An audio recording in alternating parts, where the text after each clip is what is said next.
This has to be one of the hardest things I've ever had to do, saying goodbye.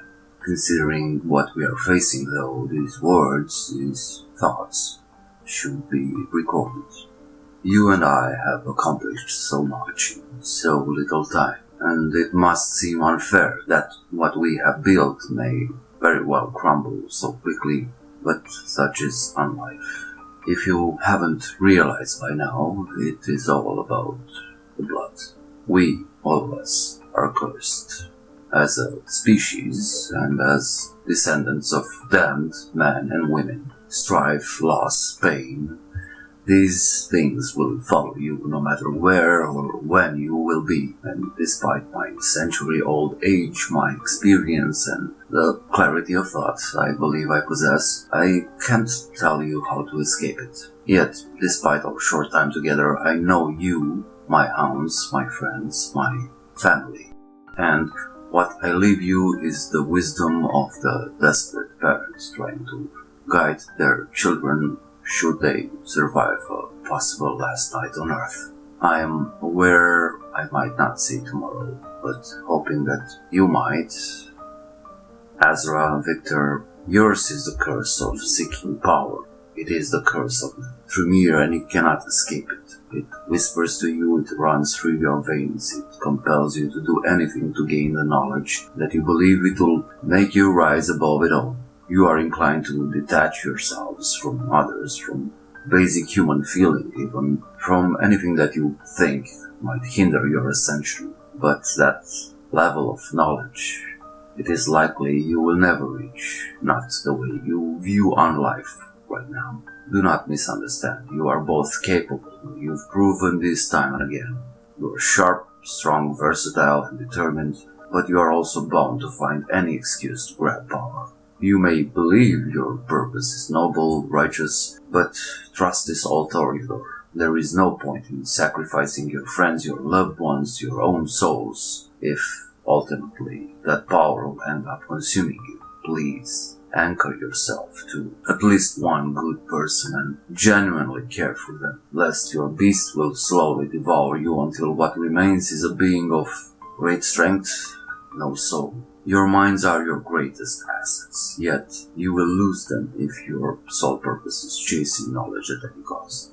Victor, this may sound strange coming from your sheriff, but sometimes disobeying is the right thing to do. In this case, it's your blood you need to rebel against. Those devilish whispers that tell you abandoning others is no big deal. Just because your mortal family does not remember you, it doesn't mean you cannot watch over them and make sure they live happy, fulfilling lives. They might not remember you, but they can still be a part of your existence. And Azra, please, that mortal you care so much for, do not let her be a part of what we do and what we are. You know by now the hardships we endure. You would be damning them to all of it otherwise. As for Esme, burn bright together, if you both burn. A Ravnos she may be, but if her passion is you, preserve and treasure it, for it is so rare. Damien, we know little of each other, and yet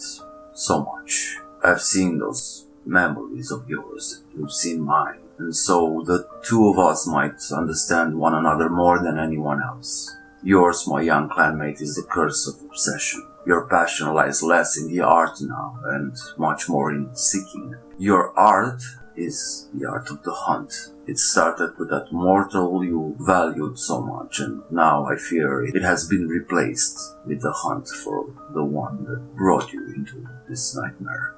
I caught a glimpse of darkness in you, a stain on your soul, and I do understand. Sometimes we do terrible things out of necessity. Yet, my dear Rose, it may lead you on a dangerous path where you will have to justify more and more of these sins until it is too late. Your sire wanted you on this path, and they've succeeded in making you take the first step. Do not give her this satisfaction. What I say to you is, ironically as it may sound, do not let passion cloud your judgment. Your hunt must be one guided by thought, not blinded by the thrill of it. Be patient and play your cards smart, young one. Bandis, yours is the curse of solitude. Even among friends you stay quiet, keep to yourself and ponder escaping this inescapable existence. Despite all of your raw strength, you are scared, for you do not understand yourself, let alone other kindreds. The blood yearns for the wild, the open spaces, the pure joy of needing nothing and no one, a place where there are no rules and rulers. But just like your Tremere colleagues, this isolation will erode your mind and soul. Yours is the true beast, one of pure animalistic instinct, and it is strong. So, find your mate, the one that will listen and whom you will not fear showing your weakness to. Yours is the clan of survivors, and so your blood will always try to convince you that you can overcome anything, especially if you are alone. That is not true. Like the rest of us, your nature is double-edged. Marius, my unlikely friend, my sword, my shield, my righteous avenger. I never thought I'd care so much for a Bruja, but who am I to beat the stereotype that your clan's charisma is impossibly appealing? No, that's not true. It has never been about blood between you and I, but about purpose, goals, and above all, loyalty. We both understand devotion on a similar level, which is probably why I feel so close to you. Your curse, my hot-blooded friend, is not the curse of fury, but it is one more personal. Your misfortune is impulsiveness. It may be your background, your street-level education, which, out of everything, might be the least troublesome. In a very short time, I've seen you beat expectations time and again. So I'm not in the least worried when I say you will accomplish anything you wish. You only need to stay the course and trust in yourself. We both know you are far more intelligent than you let on. Beyond that, I only ask one thing of you. Protect Ellie, as you have done so far. Your friendship is your salvation for the both of you, if everything else may burn down around you. And finally, my daughter. My strangest passion, my obsession. Ellie, I love you with all of my heart. The thought of not being here watching you transform into the wonder I believe you will be is agony. It is so very strange that my chosen child is a child of Malkav. Or perhaps it is only natural that I would become enthralled with someone from your odd offshoot bloodline. Or it is none of that. Out of all of us, you are the most humane, sensitive, caring, kind being that I felt must be protected and nurtured. You are the strongest as well, for throughout all of this misery and heartache, you not only held on to your soul, but made it shine even brighter. Yours, sadly, is a double cursed blood, a mind split between reality and hallucination, or perhaps imagination, as you are both in the present and the future. You are an individual, a distinct voice, yet a part of the chorus that is the Malkavian collective. Even more so, you are kindred, yet you exist knowing that your twin, a mirrored mortal you, is out there, living the life you can never have.